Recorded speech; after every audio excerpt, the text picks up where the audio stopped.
زیان اپنے آستانے میں آیا تو اس کے ساتھ ہی یشوا کا خیال بھی اس کے دل میں آیا۔ وہ اس کی باتیں سوچ سوچ کر مسکراتا رہا، پھر کچھ سوچتے ہوئے اپنا رومال نکالنے الماری کی طرف گیا۔ ہر طرف ڈھونڈ لینے کے باوجود اسے وہ رومال نہ ملا۔ کہاں چلا گیا؟ یہاں ہی تو رکھا تھا۔ زیان نے گھبرا کر اپنے سارے کپڑے الماری سے نکال لیے مگر اسے وہ رومال نہ ملا۔ زیان نے چونک کر اپنے کپڑوں کو دیکھا، وہاں ایک جوڑا کم تھا۔ زیان کو کچھ گڑبڑ کا احساس ہوا، پھر اسے سلیم اور شاہد کا اپنے پاس آنا یاد آیا۔ سلیم نے بہانہ بنا کر زیان کو آستانے سے نکالا تھا۔ زیان نے اپنی تسبیح اٹھائی اور ذکر والی جگہ پر بیٹھ کر ذکر کرنے لگا۔ ایک ایک کر کے سارے منظر اسے صاف نظر آنے لگے۔ غصے کی شدت سے زیان کھڑا ہو گیا۔ وہ اوہ سلیم بھائی، آپ میری سوچ سے بھی زیادہ گھٹیا ہیں۔ اگر یشوا کو ہلکا سا بھی کچھ ہوا نا تو میں آپ کو نہیں چھوڑوں گا۔ زیان فوراً اعظم کے گھر گیا اور اسے لے کر سلیم کے گھر پہنچ گیا۔ اعظم اب تک اس بات سے لاعلم تھا کہ جادو کروانے والا کوئی اور نہیں بلکہ نور کا اپنا بھائی سلیم ہے۔ سلیم نے جیسے ہی دروازہ کھولا تو زیان کو غصے میں دیکھ کر گھبرا گیا۔ سلیم بھائی، میں چپ تھا، آپ کے کارنامے کسی کو نہیں بتائے تھے کہ اللہ نے جب آپ کا پردہ رکھا ہے تو میں کیوں سب کو بتاؤں، مگر آپ اس لائق نہیں۔ کیا کہہ رہے ہیں زیان بابا؟ آپ کس بارے میں بات کر رہے ہیں؟ اعظم حیران سا زیان کو دیکھنے لگا۔ آج سے پہلے اس نے زیان کو اتنا غصے ہوتے نہیں دیکھا۔ آپ جانتے ہیں، سب جانتے ہیں میں کس بارے میں بات کر رہا ہوں۔ آپ نے پہلے نور باجی پر کالا علم کروایا، جب مجھے معلوم ہو گیا تو آتش بابا کے ساتھ مل کر مجھ پر بھی علم کروانا چاہتے تھے۔ کس قدر گھٹیا انسان ہیں آپ، زیان نے دانت پیستے ہوئے کہا۔ اعظم نے چونک کر زیان کو دیکھا۔ یہ آپ کیا کہہ رہے ہیں زیان بابا؟ سلیم نے نور پر آپ کو غلط فہمی ہوئی ہوگی۔ یہ کیا کہہ رہے ہو لڑکے؟ ایسا کچھ نہیں ہے، الزام مت لگاؤ۔ ہوں، میں آپ کے منہ نہیں لگنا چاہتا، بہتر ہے اس وقت آپ نہ بولیں۔ کیوں نہ بولوں؟ میرے شوہر پر الزام لگا رہے ہو، کوئی ثبوت ہے تمہارے پاس؟ ثبوت مجھ سے مانگ رہی ہیں؟ شرم کریں آپ دونوں پر خدا نے رحمت کی ہے، مسلمان بنا کر بھیجا ہے، تو کیوں خود کو کفر میں دھکیل رہے ہیں؟ کیوں دوزخ کی آگ اپنے لیے جمع کر رہے ہیں؟ سلیم بھائی، تھوڑا سا تو خیال کرتے، آپ کی بہن ہے وہ۔ مجھے پوری بات بتائیں زیان بابا، آخر آپ کو کیسے پتا کہ سلیم نے؟ آپ جانتے ہیں میں اپنے علم سے پتہ کروا لیتا ہوں، مگر میں خود گیا تھا نور باجی کا علم توڑنے۔ ان کے کپڑے، ان کے بال آتش بابا کے پاس تھے، یہ سب چیزیں سے کوئی اور نہیں یہ دیتے تھے۔ زیان نے نفرت سے سلیم کو دیکھا۔ جب میں نے پتہ کروا لیا تو انہوں نے مجھ پر بھی علم کروانے کا سوچا، مگر یہ یاد رکھیں کسی ایک معصوم کو بھی تکلیف پہنچی نہ تو میں آپ کو اپنے ہاتھوں سے خود ختم کروں گا، یہ میرا وعدہ ہے۔ جو کرنا ہے کرو، ہم نہیں ڈرتے تم سے، لگتا ہے تم آتش بابا کو نہیں جانتے۔ سلیم کی خاموشی بیوی سے برداشت نہ ہوئی، وہ آگے بڑھ کر بولنے لگی۔ آپ شاید اللہ کے انصاف کو نہیں جانتی۔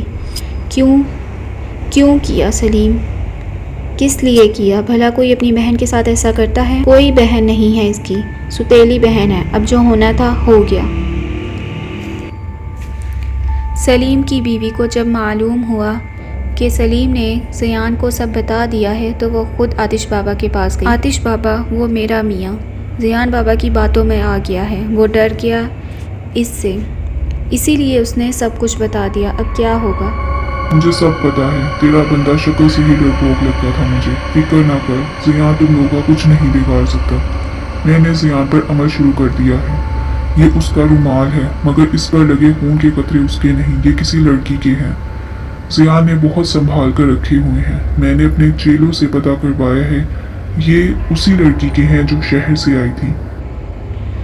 آتش نے بےہودگی سے ہنستے ہوئے کہا۔ جی، مطلب وہ یشوا کے ہیں؟ اس کے خون کے قطرے زیان بابا کے رومال پر کیسے آئے؟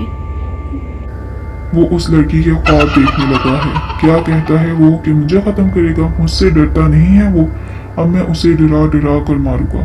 اپنے بندے سے کہہ دے، اگر اب اس نے زیان کو کچھ بھی بتایا تو وہ اگلی سانس نہیں لے سکے گا، سمجھی؟ جی آتش بابا، وہ آئندہ ایسا کچھ نہیں کرے گا، بس جلدی سے نور کا معاملہ ختم کر دے۔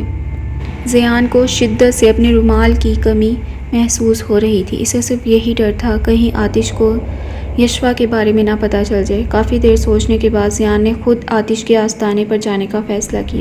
کافی اندھیری رات تھی۔ زیان نے چلتے چلتے ایک نظر آسمان کی طرف اٹھا کر دیکھا تو چھوٹے چھوٹے ستارے جگمگا رہے تھے۔ یا اللہ، تیری مدد کے بغیر میں کچھ بھی نہیں کر سکتا، میرا ساتھ دینا۔ آتش بابا کا آستانہ اسے دور سے ہی نظر آیا۔ وہاں ہمیشہ کی طرح آگ جل رہی تھی۔ زیان نے گہرا سانس لیا اور ذکر کرتا ہوا آگے بڑھنے لگا۔ وہ جانتا تھا کہ ابھی اس پر حملہ ہوگا، اسی لیے وہ پہلے سے تیار تھا۔ ابھی تو قدم آگے ہی بڑھا تھا کہ کافی ساری کھوپڑیاں اس کی طرف آنے لگیں۔ زیان نے جلدی سے بوتل کی مدد سے پانی چھڑکا۔ وہ کھوپڑیاں زیان کے پاس آنے سے پہلے ہی نیچے گر گئی۔ زیان نے اللہ کا شکر ادا کیا اور آگے بڑھنے لگا۔ ایک دم زیان کے سامنے ایک عجیب سا جانور آ گیا۔ اس کا منہ بالکل ایک گائے جیسا تھا، مگر اس کا پچھلا حصہ نہیں تھا۔ اس جانور کے منہ کے نیچے ہی ٹانگیں تھیں، جن سے وہ جانور تیزی سے چلتا ہوا زیان کی طرف آ رہا تھا۔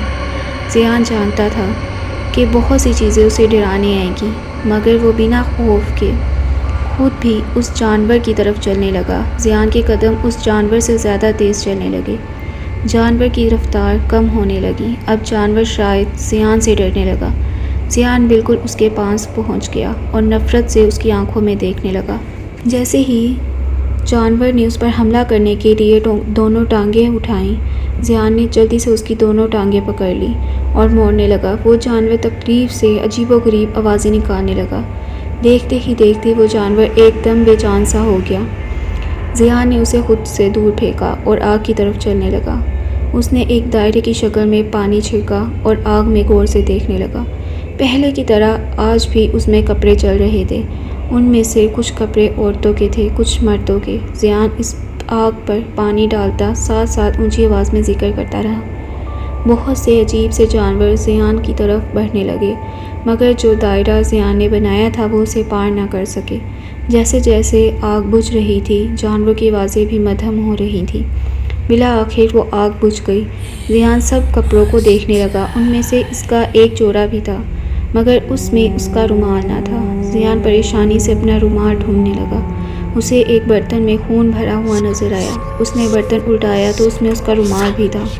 زیان نے فوراً رومال کھول کر دیکھا تو رومال بالکل صاف تھا، وہاں کوئی خون کا قطرہ نہ تھا۔ زیان نے غصے سے اپنے ایک ہاتھ کی مٹھی بنا کر دوسرے ہاتھ کی ہتھیلی پر مارا۔ اف آتش بابا، میں نہیں چھوڑوں گا تجھے۔ زیان نے سب کپڑوں کو لیا، جس راستے سے آیا تھا اسی راستے سے چلا گیا۔ اچانک اسے اپنے پیچھے آتش بابا کی آواز آئی۔ اس نے پلٹ کر دیکھا تو سامنے ایک ہڈیوں کا ڈھانچہ تھا۔ کیوں مرنا چاہتا ہے جوانی میں؟ چلا جا میرے راستے سے، ورنہ بہت بری موت مرے گا تو تو شیطان، بہت زندگیاں برباد کر لی تو نے، اب تیری باری۔ میں مروں گا؟ بھلا شیطان بھی مرتا ہے؟ بہت پیار ہو گیا تجھے اس لڑکی سے 2 دن میں۔ وہ ڈھانچہ عجیب طرح سے اوپر نیچے ہو کر اچھلنے لگا، جیسے ڈانس کر رہا ہو۔ زیان کو سخت غصہ آیا۔ اس نے ہاتھ میں پکڑی بوتل کا سارا پانی اس پر اچھال دیا۔ ایک دم ہی ڈھانچے کی ساری ہڈیاں الگ ہو کر نیچے گر گئی۔ یشوا یونیورسٹی پہنچی تو اچانک اس کے سامنے ایک بلی آ گئی۔ یشوا اس کے پاس پہنچی یہ سوچ کر کہ خود چلی جائے گی، لیکن وہ بلی نہیں گئی تو یشوا سائڈ سے نکل گئی۔ اچانک اس بلی نے اس کے اوپر چھلانگ لگا دی اور عجیب سی آواز نکالی۔ آواز کسی بلی کی نہیں تھی، بہت بھاری تھی۔ خوف کے مارے یشوا کی چیخ نکل گئی۔ یشوا کی چیخ سن کے پیچھے کھڑا گارڈ تیزی سے اس کے پاس آئے۔ کیا ہوا بیٹا؟ یہ بلی عجیب سی آواز نکال رہی ہے، آپ نے سنی اس کی آواز؟ میں نے تو کوئی آواز نہیں سنی اس کی، آپ کا وہم ہوگا، ویسے اکثر بلیاں کچھ عجیب آوازیں نکالتی ہیں، آپ ڈرے مت، اپنی کلاس میں جائیں، میں بلی کو بھگا دیتا ہوں۔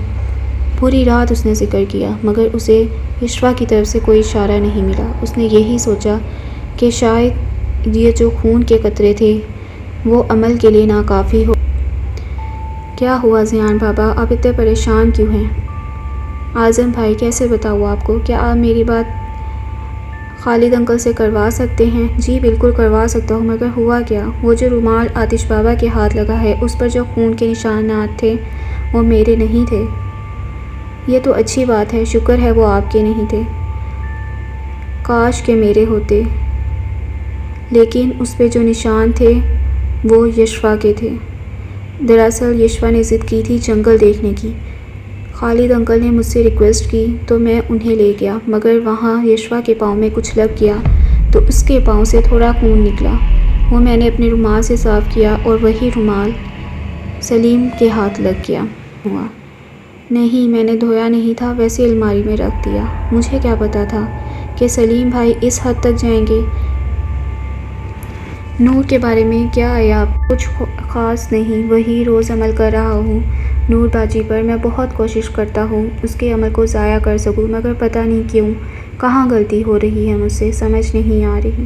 ذیان بابا، ایک آخری امید آپ ہی ہیں، اگر آپ ایسا کریں گے تو کیا ہوگا؟ میں آخری امید نہیں ہوں اعظم بھائی، آپ کو کتنی دفعہ کہا ہے ساری امیدیں اللہ سے لگائیں۔ میں صرف کوشش کر سکتا ہوں، اگر اس نے زندگی لکھی ہے تو وہ ضرور ٹھیک کرے گا۔ اگر ان کی زندگی اتنی ہی ہے تو میں چاہے لاکھ کوشش کر لوں، کچھ نہیں ہو سکتا، میں صرف کوشش کر سکتا ہوں۔ معاف کیجیے گا ذیان بابا، غلطی سے نکل گیا منہ سے۔ اگلی صبح خالد ذیان کے بتائے ہوئے وقت پر اسے لینے اڈے پر پہنچ گیا۔ دونوں ایک دوسرے سے گلے لگ کر ملے اور گاڑی میں بیٹھ گئے۔ اور سناؤ، کیسا رہا تمہارا سفر؟ اللہ کا شکر، آسان رہا۔ آپ بتائیں، میری وجہ سے پریشانی تو نہیں ہوئی؟ نہیں، بالکل بھی نہیں۔ خالد انکل، کسی اچھی سی بیکری شاپ پر گاڑی روکیے گا پلیز، مجھے کیک وغیرہ لینا ہے۔ ارے کس لیے لینا ہے کیک؟ رہنے دو، اپنا ہی تو گھر ہے۔ نہیں پلیز، ویسے بھی یشفا اتنے اچھے مارکس سے کامیاب ہوئی ہے، کیک یا مٹھائی تو بنتی ہے۔ اچھا چلو، تم کہتے ہو تو مان لیتا ہوں۔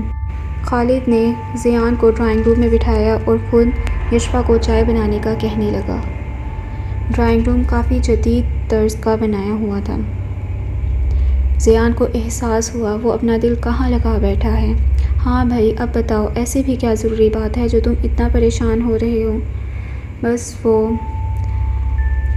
اعظم بھائی کو سلیم بھائی کے بارے میں معلوم ہو گیا ہے۔ اب نور کی طبیعت کیسی ہے؟ تمہیں کوئی امید نظر آتی ہے؟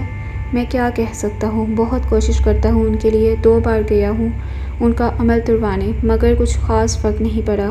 مگر میں مایوس نہیں ہوں۔ اعظم بھائی کو سلیم بھائی کے بارے میں میں نے بتایا ہے۔ تم نے؟ مگر کیوں؟ تم تو اس بات کا پردہ رکھنا چاہتے تھے۔ جی ضرور پردہ رکھتا اگر وہ سدھر جاتے، مگر انہوں نے الٹا مجھ پر عمل کروانا شروع کر دیا۔ کیا تم پر؟ او مائی گاڈ، تم تو ٹھیک ہو نا ذیان؟ جی الحمدللہ، اب تک تو ٹھیک ہوں۔ آتش بابا میرا فی الحال کچھ نہیں بگاڑ سکتے۔ میرے آستانے سے سلیم بھائی کپڑے اور رومال چرا کر لے گئے۔ میرے رومال پر خون کے چند قطرے بھی تھے،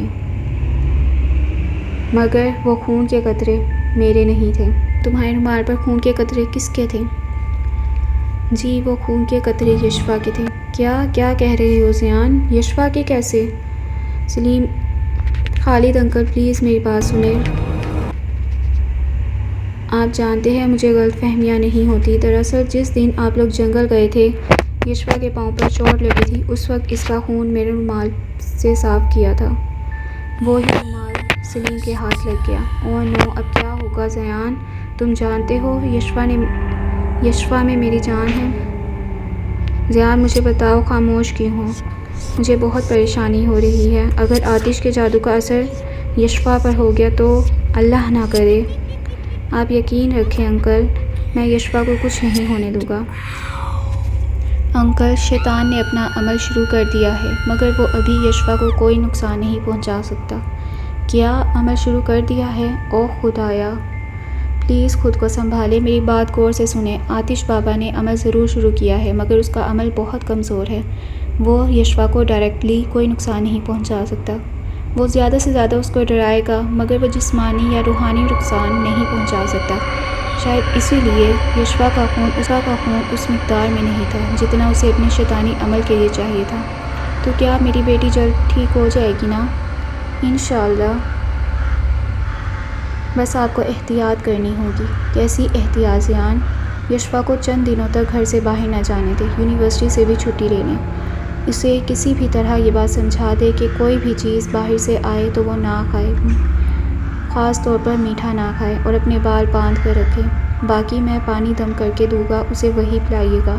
اسے خود بھی کہیے گا کہ چاروں کل کا زیادہ سے زیادہ ورد کریں، اور آپ بھی جب اس کے سامنے ہو یہ کل پڑھتے رہیں۔ انشاءاللہ یہ عمل ضائع ہو جائے گا بہت جلد۔ اب میں آتش بابا کو یہ سب دوبارہ کرنے نہیں دوں گا انشاءاللہ۔